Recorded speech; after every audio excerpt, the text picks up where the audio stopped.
morning, good afternoon, everybody. This is Jason Flame, host of the Master Motivation Podcast, and super excited to get this week started on Monday, September 25th, 2023, with another amazing guest. And each week we're bringing you guys some awesome guests that bring us motivation, inspiration, and education. So I can't wait to hear from him today. This is J. Randy Taraborrelli. He is the author of 17 New York Times bestsellers, his latest being Jackie, Public, Private, Secret, which debuted on the New York Times list last month at number 3. An acclaimed Kennedy historian, he was the executive producer of 2 Kennedy TV miniseries, Jackie, Ethel, Joan, for NBC and the Kennedys after Camelot for Reelz.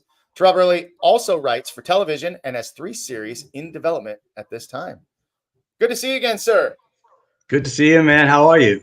I am amazing. Super excited to get this week started. And I'm excited just to catch up with you. We were chatting, right before saying, we booked this about a year ago, right? And time just goes by and you never know what's going to happen in the course of a year. So I'm sure that we've got, a whole lot to talk about and catch up on today. But, my first question right out of the gate is going to be directly related to your motivation as an author, as a producer, and as a Kennedy historian. Where did all of this motivation come from? I've been sort of a careerist since I was a kid. I was paying taxes by the time I was like 15. So I've always been working in show business. Yeah, I've always been working in show business in one way or another, and I've always wanted to be the best at whatever it was I was doing. My motivation has changed a lot with the passing of the years. I had a motivation of wanting to write a book, and then I did. And then I wanted to be on the New York Times list, and I did. And I found that there was a point when I wanted to be a black belt in martial arts, and I did. And I found that as you get older, your motivations hopefully continue to change. And I still have, some ambitions. I mean, my last book made number 3 on the list. And then I thought to myself, wow, that's so close to number 1. That's only 2 away from number 1. And so now my ambition and my motivation right now is to be number 1 on the New York Times list with my next book, which comes out in 2 years. So it changes with the passing of time. Yeah, isn't that true, right? I mean, when you're a kid, you have dreams and aspirations of, what you want to be when you grow up, or, then you become a teenager and, all these different things happen in our life and are changing. Then you go through your 20s, 30s, and the decades just kind of pass by. And, with experience in certain areas, it just kind of takes you to another level that provides us with that motivation. So tell me, 15 years old, you got involved in show business. What was, how did that happen? Well, when I was a kid, I used to run a fan club for Diana Ross and the Supremes singing group. And I did that from the age of 10 to the age of 18. And when I graduated from high school, I did not go to college. I went to California to work for the Supremes. And then they broke up, and then I was without a job, and I needed to do something to support myself. So I became a writer. I had connections with magazines and newspaper editors because of my work with the Supremes. And then I convinced them that I was a writer. I was not a writer, and I didn't go to college. I mean, I was a terrible writer, but I faked it for many years until one day I became a pretty good writer. And that's my story. Yeah, sometimes you hear that famous term, "fake it till you make it." It's not always the best advice, but it seems to have worked out for you. Fake it till you make it to become the writer that you are now. 10 years old, though. 10 years old, you started a fan club. It's crazy. How'd you do that? I mean, I just decided, I was going to do this, and I told Motown that I was going to do it. And the reason that I have the initial J in my name, Jason, I put the J in my name when I was 10 years old because I thought that made me sound at least 15, right? and I didn't want people to think they were sending their dollar dues to a 10-year-old. I thought maybe if I can sound a little bit older by putting a J in my name, and it stuck, you know, and I've been J. Randy Taraborrelli ever since. But I just decided I wanted to do something in show business, and I was really very fascinated by Motown and by the civil rights movement at that time. You know, back in the 70s, I was just like this guy who just I had so many African American friends, and I just felt like this was my calling, and I really wanted to do it. And then to be hired by the Supremes when I got out of high school was amazing. But I have to say that if it wasn't for my parents, none of this could have happened. You know, you can't imagine. Well, I guess you can, because you've got kids of your own, and you know how important it is to be that supportive parent, to allow your kids to dream big. And I'm from a small town in the suburbs of Philadelphia. And the idea of me moving to Hollywood at the age of 18 and not going to college, you know, was a big swing for me at that time. And I was nervous about it. I remember I didn't know how to tell my dad that this was what I was going to do. And I sat down with my dad, and it makes me emotional when I think about it, because I sat down with my dad and I said, look, you know, I want to go to California. I mean, I want to get out of this town. I need to go to California. I need to work for the Supremes. And my dad said, so let me get this straight. You're not going to college. I said, no. He said, you're not going to be living here. I said, no. He said, you're flying to Hollywood. You've never been out of Pennsylvania. You're flying to Hollywood to work for the Supremes. And I said, yeah. And he said to me, when are you packing your bags? Right. So it's amazing to think of a parent who is willing to let you go. Right. Yeah. And have that dream. My mom, of course, was devastated. Right. But my dad said to her, look, he's not going to Vietnam. He's gone to California to work for the Supremes. How bad can it be? Right. Yeah. Now, what year was this? What year was this that you packed up? This was this was in the mid 70s. Mid 70s. Wow. Wow. Wow. Hey, real quick, shout out to Dana Abbott. Dana, thank you for watching, and another amazing guest on the Master Motivation Podcast. So go check out Dana Abbott on YouTube at Master Motivation Podcast and check out his interview.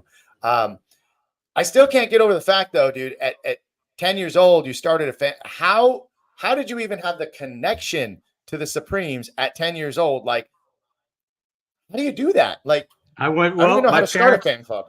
Yeah, no, I did. Well, my parents took me to Atlantic City, to Steel Pier, which was a venue in Atlantic City, to see the Supremes when I was 10. And I was, you know, I went backstage and I met them, and who knows what they were thinking, but, you know, they were only 22 years old themselves. So it's not like there was a huge age gap, but still they were 22, I was 10. So they probably just thought, wow, this kid is either very weird or very ambitious, because I said to Diana Ross, I want to start a fan club for you. And she said, you know, go for it. Then we stayed in touch, and she would call my house on Christmas, and, you know, we became friends, and I became friends with the rest of Mary Wilson and the other Supremes. And it just grew and grew. And there were thousands of kids in that fan club by the time I moved to California to work for them officially, to actually get a paycheck. And they were paying me $68.73 a week, right? Which I thought was a lot of money, but I found when I got to California, it wasn't as much as I expected. You know, when I finally learned that I had to pay my own rent, and I had bills, and, you know, and I became an adult at 18 with those responsibilities, that was a big leap. I mean, do you think that it's even possible for someone to do what you did at 10 years old nowadays? Like, I mean, with any performer or artist, do you think that would ever even happen? I do, Jason, because, you know, what we have today that I didn't have access to is social media, you know, and TikTok and Instagram and YouTube and X, you know, formerly Twitter, and all this stuff that kids have access to today. And I look at some of these kids on TikTok, man, and they are so creative, and they're so amazing and so inventive. And if I had that when I was 10, I mean, who knows what I would have been able to achieve. You know, I mean, I was, you know, I mean, I had a typewriter, you know, and that's it. And, you know, and that's not a lot, but it was enough. Yeah, kids wouldn't know what to do with the typewriter these days, would they? When you can just talk to your phone and tell it to spit it out, or you just tell AI what you want and it'll give you what you want. But hey, tell me a little bit more about your childhood growing up in Pennsylvania.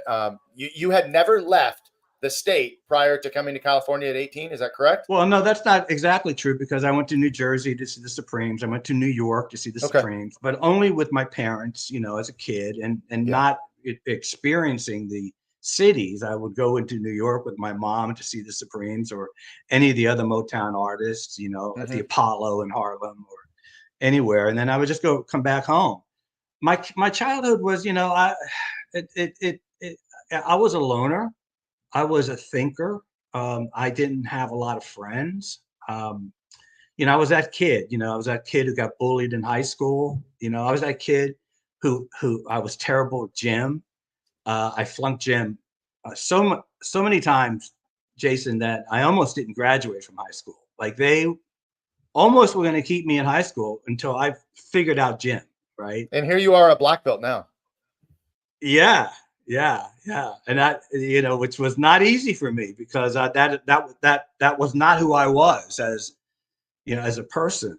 I was not that kind of athletic guy, but how I became black belt is another story. But as a kid, I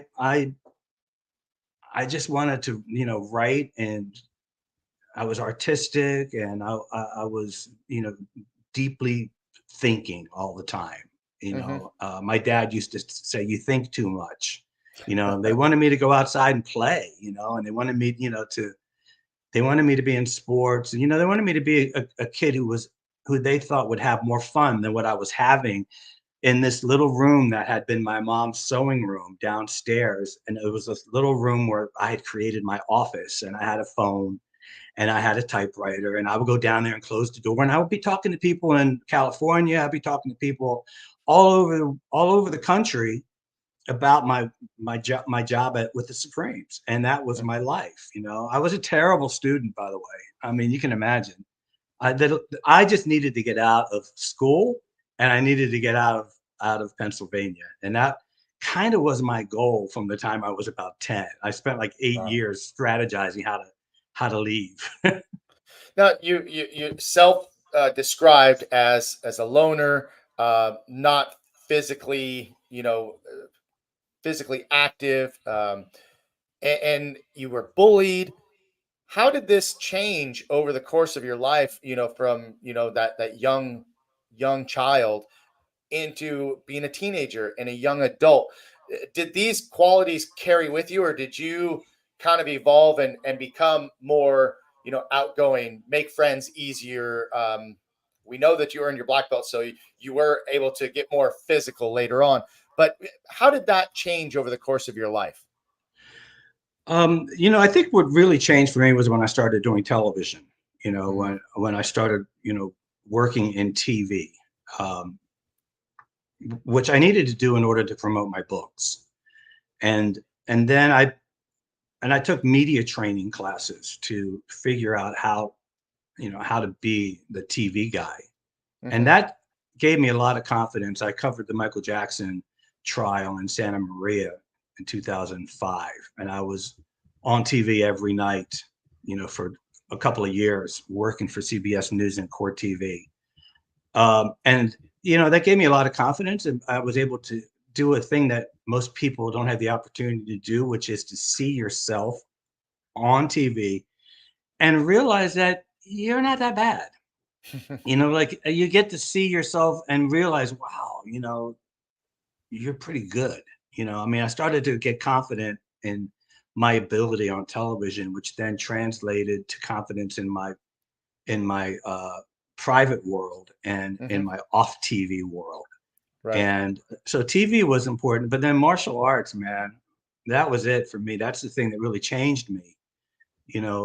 Martial arts but the thing about martial arts, I think, is that, when you're an adult, it's a very different experience. When you're a kid, your parents may decide that you're going to be in martial arts, and that's what you do. You go to martial arts, I think, a lot of times as a kid because your parents want you to, right. And then maybe that's how I started. Yeah, and then you decide while you're there that you like it, or you decide that you don't, but you're there because you're told to. As an adult, you're not there. You get to not go, right? So like if you're an adult in martial arts, it's because something has driven you to be there, and it's made you decide that it's something that you need, Mm-hmm. and you have every choice every week to not go, and you still show up. And and the other thing about it is that I was so used to being good at everything that I ever did Mm-hmm. that when I got to martial arts, I was terrible, you know. And when you're an adult and you suck at something, the your default is to do something else. You Mm-hmm. know, it's like most adults don't stick with something that they're not good at, or they just move on to something else. You know, Right. you have latitude to just go and do something else that you're good at, as opposed to going back to martial arts 3 days a week and sucking, you Mm-hmm. know, for years, right? Yeah. and and and so that's what I, you know, that's martial arts taught me to be tenacious with a thing that did not come easy. Because even Mm-hmm. when I wasn't a good writer, I was still good enough to get published, and I still eventually became a great writer, you know, if I do say so myself. Um, I had never done anything that was so hard, and because I was so bad at gym, I brought all of that negative baggage to the mat, you know, of the being judged and being criticized. Mm-hmm. And if not for Master Aaron Lawrence, who was such an incredible instructor for me, um, I would never have been able to achieve what I achieved in martial arts. And that was like 20 years ago. And so that changed. I have to say, it changed a lot for me. Yeah. Wow. 20, was it 20 years ago? Yeah. Time Yeah. flies, And man. that's That's when I crazy. started. I started martial arts because I got mugged. I got mugged, and uh, and it was a sort of a traumatic experience, and I needed to do something to take back my power. I felt, Mm-hmm. and my best friend had just started Tang Sudo in San Francisco, and he said, you know, you should maybe try martial arts, and I was like, I can't do martial arts. I'm not that guy. Are you kidding me? I mean, I spent my entire high school years skipping gym. I'm not going to not go and try to be that guy. Right. But there was just something about it that made me feel like maybe I needed to be that guy, and maybe it would be a way for me to reclaim my, you know, my childhood and my bad gym experiences, and maybe there might be something there for me, you know. And so I decided to go. And you know, when I was a white belt, I remember I thought it was going to be that they were that Aaron Lawrence and Mr. Blackford, who was there, and you know, the other instructors. I thought they were going to be teaching me how to defend myself theoretically, right? I thought it was going to be a lot of note taking and maybe, you know, stick figures, and you know, there there was going to be like, you know, this is how you would do it theoretically. I never imagined in a million years that I was ever going to spar or have to be physical in any way. Never crossed my mind. If it had, I would never have gone. I truly thought it was going to be a, a class like theoretical, you know, Hmm. and it was basically that. As a white belt, you know, you learned a couple things, and you got used to being told, you know, what to do and how to do it, and it was kind of theoretical because you're not sparring as a white belt for the most part. At least I wasn't. Then I became a yellow belt, and as soon as I became a yellow belt, uh, Aaron Lawrence put me on the mat with this woman who is became a great friend of mine. Her name is Martha Vamos, and she is an amazing woman who came from Romania, and she he said to me, you know, okay, spar. He told the two of us, you got to, you know, spar. And I looked at her, and she looked at me, and I was like, what? And he said, you know, kick, punch, you know, the things that we taught you as a white belt, you need to do this. You need to spar. And I looked at her, and then I said to Aaron, Lawrence, I said, you know, sir, I feel a little bit uncomfortable about hitting a woman, right? And she looked at me and she jutted out her chin at me and she said, hit me, hit me. And I was like, oh my God, what? Hit me, hit me. And so I was like, I kind of chucked her a little bit under the chin. And Jason, she wailed on me like you would not believe. I mean, she kicking and punching, and it was like Batgirl had manifested on the mat, and she beat the crap out of me, right? And I sat in my car after that class, and I said to myself, I can never go back there again. That can never happen again, right? But I went back, you know, and in fact, I started taking privates with Master Lawrence, and I took privates with Master Lawrence 3 days a week for 6 years. Yeah. And this man is such an incredible teacher, and for him to be that patient with me, 3 days a week, every week for 6 years is a lot of privates. I mean, Oh yeah. I should have been Bruce Lee by the time that was over, you know. Well, Master Lawrence, Aaron Lawrence, phenomenal martial artist and really a great teacher, and has become an amazing businessman as well, as you know. By the way, another guest on the Master Motivation Podcast. You guys got to go check out Aaron Lawrence. Go to YouTube, Master Motivation Podcast, and check out my interview with Aaron Lawrence. You'll love it.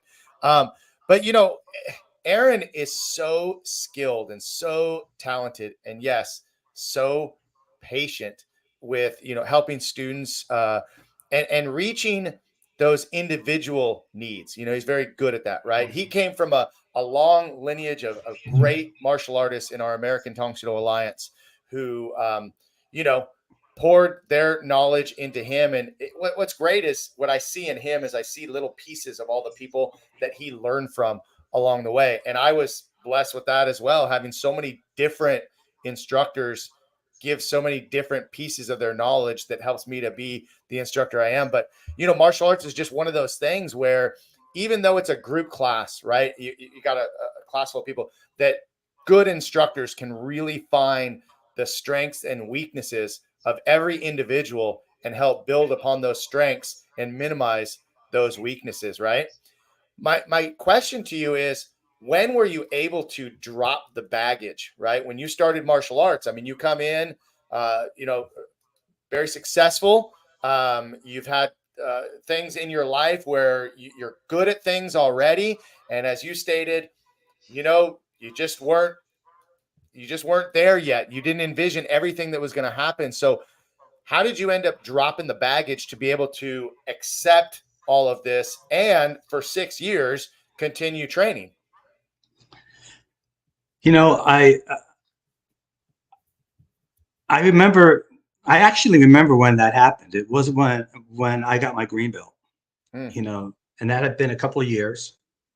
And I began training, you know, every weekend with Martha, and taking my privates at 3 days a week with Master Lawrence. And plus, I was having a career. I mean, you know, like I was, you know, I was on TV and I was a best-selling author. I mean, I was like, I had a whole career that had nothing to do with martial arts, right? But I still, that was my dog in the background. But I still tried everything I could, you know, I still tried everything I could to be as good as I possibly could be in martial arts. And when I became a green belt, I felt like I was really getting good at it. And you know, you can have all the all of the support in the world from your instructor, but there has to be a point when you decide that you're good. You know, where you decide, wait a second, you know, I think that I'm actually able to do this. That this is something that it became so important in my life that it became kind of my identity. And I had like this other identity as a public figure on television. But then I had this martial arts identity that people on TV knew nothing about. My TV audience, my readers, you know, the people that, you know, that supported my career didn't really know about my martial arts. And the people in the martial arts didn't know a lot about my career, you know. So it was a kind of an interesting way to have both worlds, and they practically never intersected. I can't even imagine a time when they did. Yeah, I think that's what's awesome about martial arts too, is that you coming from your background and everybody else having their own unique backgrounds, that none of that really comes into play on the mat. It doesn't matter.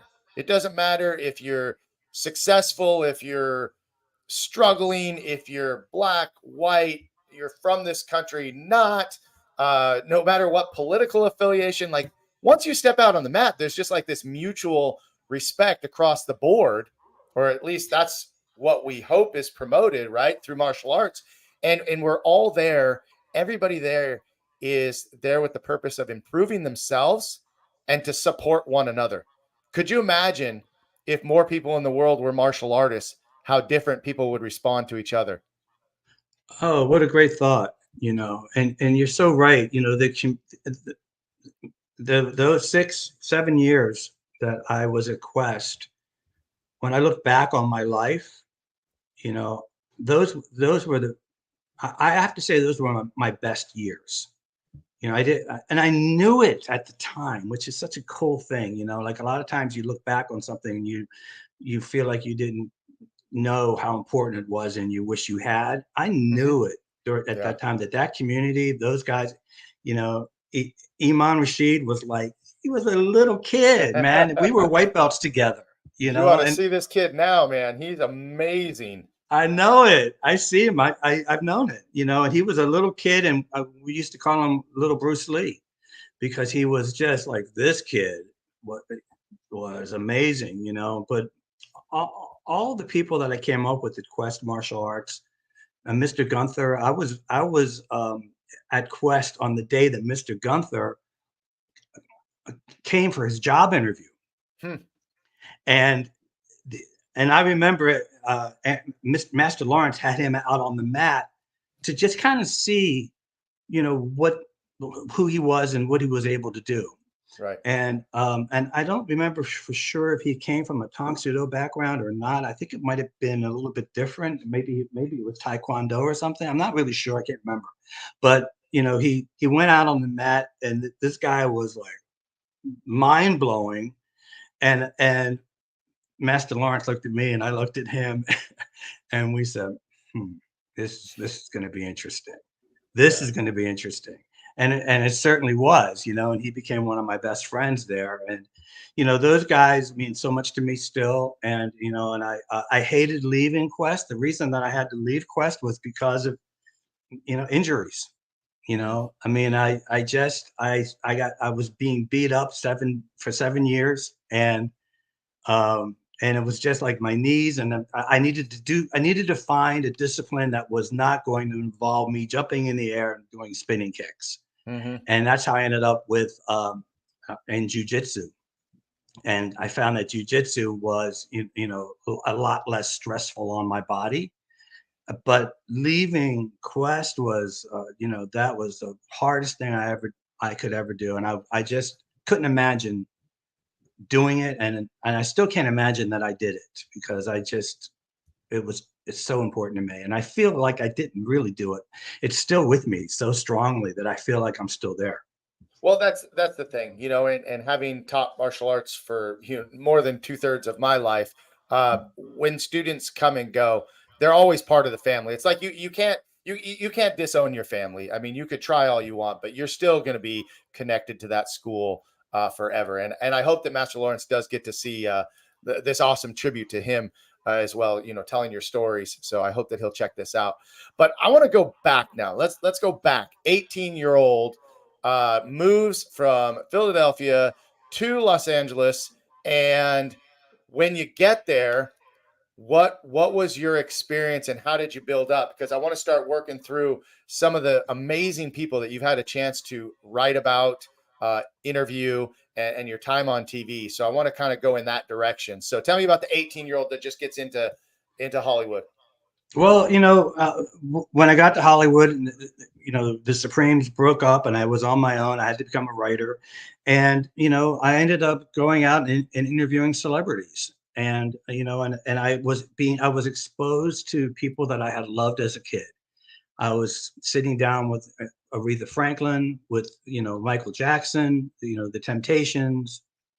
I was writing for black newspapers exclusively. Like I was like writing for black entertainment publications, and that was my niche. And I got to know everybody because I was, interviewing them all, but I was Mhm. not making money, because these magazines and newspapers just didn't have the bucks to pay me very much at all. And I knew that I needed to not get another job because I knew that if I got a job, for instance, at, you know, uh,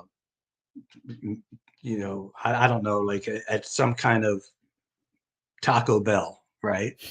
If I got a job at Taco Bell, I knew that within 2 years I would own Taco Bell, right? Like I knew that I would be the Taco Bell guy, like Mhm. and I knew that I didn't want to be the Taco Bell guy. I wanted to be a writer.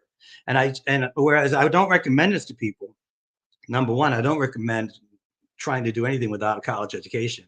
And I also don't recommend not getting another job, you know. But that was my journey. I just needed to be a writer.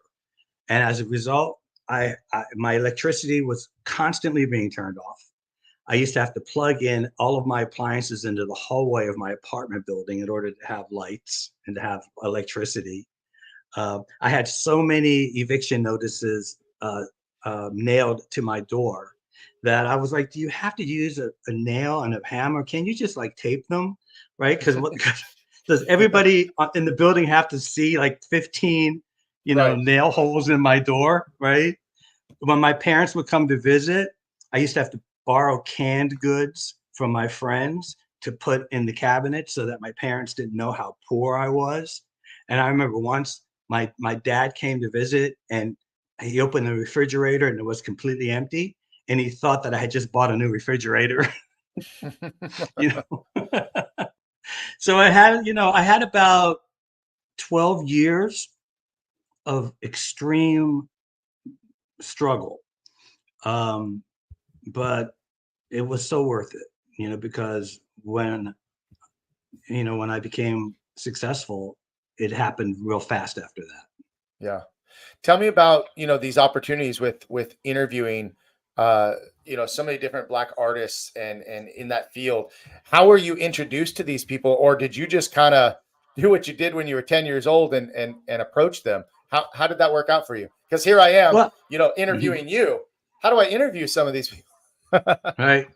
No, when I was working for the magazines, they would send me out. They would say, we need you to go and interview, Dionne Warwick. And Mhm. I was like, okay, we need you to, interview Diane Carroll. I did not have a car.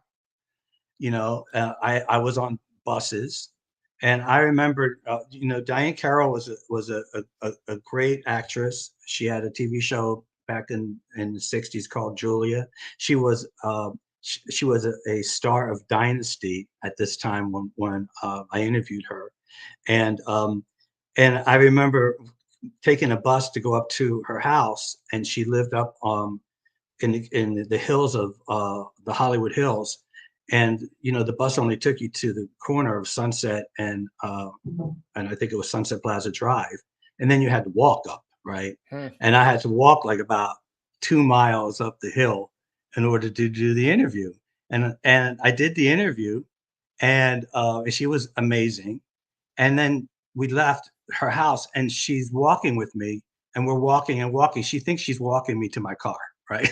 Hmm. And we're walking and walking, and she says, "Where the heck is your car?" And I'm like, oh, I didn't want to tell her. I was so embarrassed. I don't have a car. I walked up here. She said, "You walked up here from where?" I told her from Sunset Boulevard. She said, "But that's like 3 miles down." I said, "Yeah, I know." And she said, "Wow, okay." And I walked back down there to the bus stop, man, and I'm waiting at the bus stop for the bus. And here comes this little Mercedes convertible down the hill and stopped at the light. And there is Diane Carroll stopped at the light, looking at me, standing at the bus stop. And I'm like, oh my God, this is so humiliating. And but anyway, I say all that to say that, I kind of I paid my dues, and I just and and everything changed for me when I was working at a magazine. I did a 3-part series of interviews with Diana Ross. And one day the phone rang in my office. I picked it up, and it was Jacqueline Onassis. Jackie Kennedy Onassis was on the phone. And Wow. I thought it was my sister playing a practical joke. Why would you ever think otherwise, right? Right. And she had read the interviews, and she had been watching my work for a long time, and she thought that I could write a book about Diana Ross. And she said, I would like you to come to New York to do this. And I was like, even for me, as ambitious as I was, that was just too big for me. It was just too much. I was used to writing articles, and a book is like 200,000 words. And doing it for Jackie Kennedy seemed like, this is too much. I was like 25, and I turned her down, and I said, I'm sorry, but I don't think I can do this, Mrs. Onassis. And she said, okay, well, if you change your mind, let me know. Well, 3 months later, the magazine that I was working for went out of business. And I flew back to Philadelphia, where I am right now. And I told my mom, I said, you know what? I don't have any money. And now the magazine has gone out of business, and I don't know what I'm going to do. And my mom said that thing. She made that statement that you never think you're going to hear your mom make. She said, I think you should call Jackie Kennedy, right? And I did. I called her and I said, you remember me? She said, of course I do. She sent for me. I went to New York. I met her, and I had a lot of experiences with her, which I wrote about in my new book, Jackie, Public Private Secret. I wrote everything I'm telling you right now. I wrote about in this book. And she was such a great mentor for me. And she taught me so much that, that book wasn't successful, that particular book. But then, 3 or 4 books later, I hit pay dirt, and I had my first New York Times bestseller, and I never looked back after that. Wow. Just an amazing life and experience. I don't even know what to ask Ness on that. But tell me about some of the other books. Uh-huh. Look, I've written about Madonna, Elizabeth Taylor, Grace Kelly. Michael Jackson was a childhood friend of mine, and I wrote 3 different books about Michael Jackson over the course of my career. And I've written about, the Kennedys. Jackie is my 5th book about the Kennedys, the one that just came out. And, so I've had like a wide ranging career. Most of my books are about family. I really sort of appreciate the notion of family and how important it is. So I've written books about the Hilton family, the Kennedy family. I did the Bush dynasty, the Bush family, which was an incredible thing for me. I did Beyonce's family, so I've done a lot. Most of my books have really been about family. I did The Secret Life of Marilyn Monroe, which was about her and her mother. My Elizabeth Taylor book is about her and her mother, so that's where I land. I land on books having to do with family. It's what my readers expect of me. And after 17 bestsellers, they kind of have an idea of what they want from me, and that's kind of what they want. What drives you to write about families? Well, I think that the only reason for a person to read a book about a celebrity is to find yourself in the story, to be able to identify. And if I can make you identify with somebody as eccentric as Michael Jackson, or as famous as Jackie Kennedy, or as elusive as Madonna, then I've done my job. And those people, the only thing that we have in common with all those people is we all have a mother, and we all have a father. And whether we get along with them or not is not key to it's not key to the experience. You have to have parents, right? And then your relationship with them, good or bad, is what people can relate to. You know, and in my present book, in my current book about Jackie, so many people have written to me to say, you know, my mom was just like her mom, or my dad was just like her dad. You know, my siblings had the same experience with, like, they can't believe, I think, on some level, that they would have anything in common with somebody like Jacqueline Kennedy Onassis. But guess what? She had a mom, and she had a dad, and she had a stepfather, and she has brothers and sisters, and we all have that in common. And so that's why I think these books, you know, matter to people. It's not about museum openings or galas, or, you know, it's not about the sensation of celebrity. It's about the personal experience of being in the world, and then also happening to be famous. Yeah. What were your thoughts on the most recent Michael Jackson movie that was streaming? I forget where it's streamed, but I just watched it recently. Do you know what I'm talking about? No. Okay. Well, there's been a lot of movies on Michael Jackson and a lot of different celebrities, but because you were talking about family, it deals a lot with his family and how his relationship with his kids.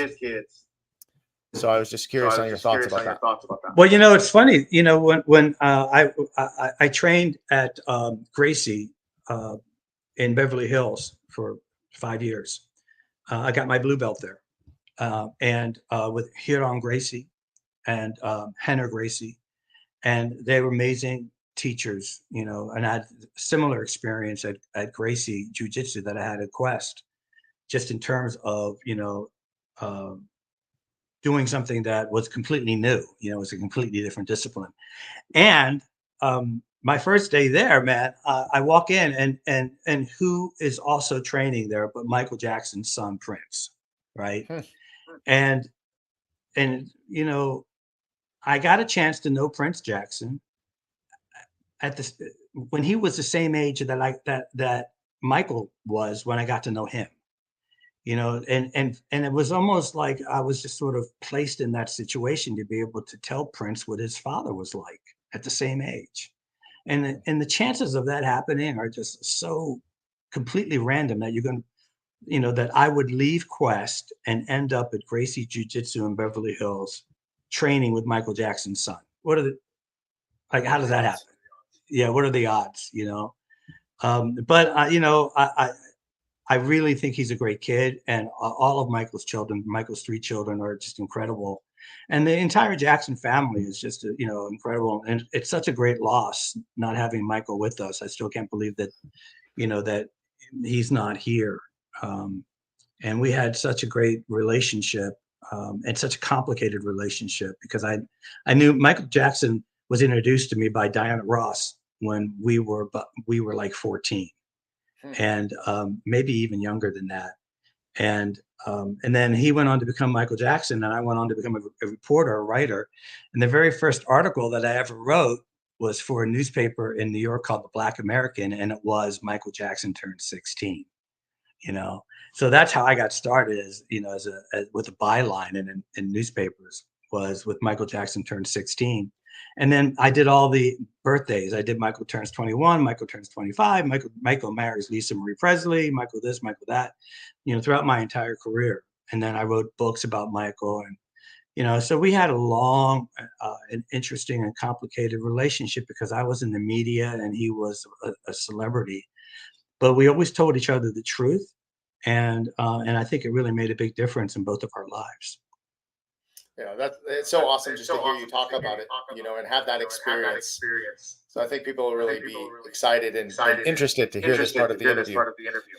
And by the way, I apologize. I think we hear that extra echo coming through, or at least I do on my side. I'm not hearing it. Lucky you, because I'm sure the viewers are hearing that extra feedback. But, you know, I want to ask you about your time on TV. Yeah. Yeah. Well, you know, well, I've been on television for, you know, years, you know, and my first TV appearance was, you know, many years ago. I was a kid, And and Joan Rivers was a comedian that people may remember. She was, a very funny comedian, Joan Rivers. If you don't know who she is, Google Joan Rivers and get to know her. She was incredible. And my first TV appearance was on the Joan Rivers show on television. And I was sitting in the green room with her, and we were getting our TV makeup on, and she was, she's sitting next to me. And Joan said to me, "Oh, so this is your first television appearance, is it?" And I said, "Well, yeah, it is." And she said, "Are you nervous?" And I was like, I said, "No, I'm not nervous. I'm just going to be exactly who I am." And she said to me, "Oh, my dear, you need to be so much better than that." Right. And I was like, okay, now I'm nervous, Right. And basically what she was telling me is that, the person that you are on television is not necessarily the person that I am with you right now. Like there's a difference in your TV persona as a reporter than, just sort of like this casual conversation that we're having right now. And I had to learn how to be that guy, how to be the CNN guy, the MSNBC guy. And I worked for both of those networks over the years. And when I was working for CBS television, doing stand up, from Santa Maria about the Michael Jackson trial, that's a whole different persona, standing in front of a camera and speaking without notes, without prompter, you're just basically talking off the top of your head, and it needs to be good, right? It can't be bad. You're on television, and if you're not good at it, then you shouldn't be there, right? So TV was like martial arts for me, in the sense that I really had to kind of grow into it to be that guy. And I basically, when I became that guy, then I never was able to look back, because once you become that guy, you're that guy, right? So it's like martial arts. Once you become, a martial artist, you're a martial artist for life, whether you're doing martial arts or not. And so I'm on TV all the time. I did 4 shows today, in fact. And Wow. yeah, and so I'm, especially when I'm promoting a book, I'm on television. I started my book tour with Good Morning America back in July, and then from there we it's just been one show after another. And every time I'm on TV is a great experience, and people are so nice. I don't have bad experiences pretty much ever. I have to say, it's always been really, really good. Yeah, that's cool to hear. One last thing to ask is, what are your thoughts on AI as an author? People are now writing books using AI and not using their own creative juices. It's a big What are your issue, thoughts on that? Jason, especially, well, I mean, it's a big issue. We've been on strike as writers. I have my writer's strike shirt on right now. The strike just settled today. We've been out for 5 months. And one of the issues has to do with AI. And, what are we going to do about AI? As an author, I can tell you that my present book, Jackie, is the first time that my dog is back here. It's the first time that I saw on Amazon AI versions of my book, many of them, and they're still up there now. And because there's no law yet to prevent this from happening, and there are versions of my book on Amazon that are not written by me, but are written by artificial intelligence. And you can tell by looking at them, that they're not the official version. So, I mean, I'm obviously against it, and I'm hoping that, there's a way to regulate it. There are a lot of lawsuits right now relating to artificial intelligence. I think it can really be good in a way, once we figure out exactly what it's for. The reason that we've been on strike as writers, as television writers, the reason that we've been on strike is because we don't want scripts to be able to be written by artificial intelligence. It's basically as simple as that. And we want to make sure that that shows are written by people, not by computers. And so it's one of the main reasons why we've been on strike for the last 5 months. There are other reasons too, having to do with streaming revenue and things like that. But the strike has really been, an important aspect of the strike has been trying to figure out how to control AI. And since we just settled, I don't know what the terms of the settlement are. I don't know what they haven't announced yet what we've come to, because it needs to go through a process. It needs to be ratified by the guild, and then it needs to go out to members of the union like me to vote on it. But I'm sure that we wouldn't have gotten this far if they haven't come up with a real plan as to how to control artificial intelligence. Yeah, my biggest concern is looking at kids that are growing up learning to use AI rather than learning to use their own creative thoughts. Well, I tested out a couple of AI programs to find out, what we're dealing with. And I went to an AI program and I said, write me a story about JOAN Taraborrelli. Write me a story about his life and his background and his history, and make it as detailed as you can. And as I'm sitting in front of the computer, this thing begins writing language. And JOAN Taraborrelli was born in the suburbs of Philadelphia, Pennsylvania, and then he went to California at 18, and didn't go to college. My whole life is being written by artificial intelligence, and it was accurate, right? And it was terrible writing, but it was not inaccurate. And if that's the case now, how good is it going to be in 5 years? If they can do that now, what's going to be possible in 5-10 years? And that's why you're right. A kid today can figure out a way to write some kind of a high school essay using artificial intelligence. That's not good. That's not good. You're right. That needs to be controlled. Yeah, when I read certain things, I feel like maybe it's missing the feeling of a human, right? Or maybe that's just my own brain telling myself that. But if I read anything that's written by AI, it has no heart, it has no soul. No, it's just language on the page, but it's very new. Yeah. And it's very scary because, look at the internet, man. When the internet first started, I remember when I was a kid and, I went over to somebody's house and he had America Online, right? AOL. And I was watching him and he said, you could do this, you could do that. And look at this, you can do this, you can do that. And you can do this, you could look this up, you could look. And my reaction to that was, I don't have time for that. Like I'm too busy for that. When am I going to have time to do that? I am too busy to be on the internets, right? And of course today, when I was a kid, I used to go to a library, Jason. I would take 2 buses to get to the library. I would spend the entire day at a library to get one fact, a single fact, right? And when I found out this fact, I would be so excited that I knew this one thing. And I would go back home on my 2 buses, feeling like the day had been accomplished, that I have achieved something because I know this one thing.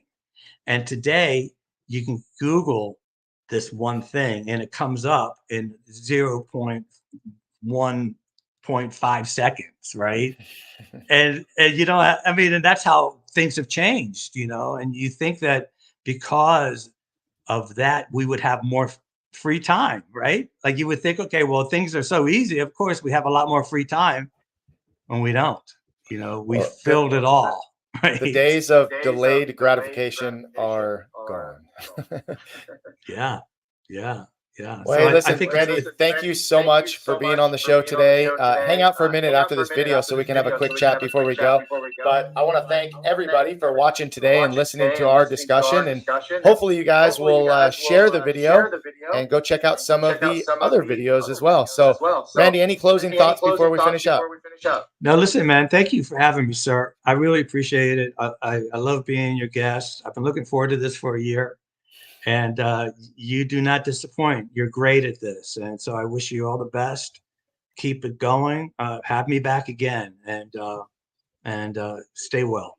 Yes, sir. All right. Well, I would love that opportunity, and I want to thank everybody once again for watching today. We'll check out with this video, and we'll see you guys on the next one. Thanks, Randy. Thank you.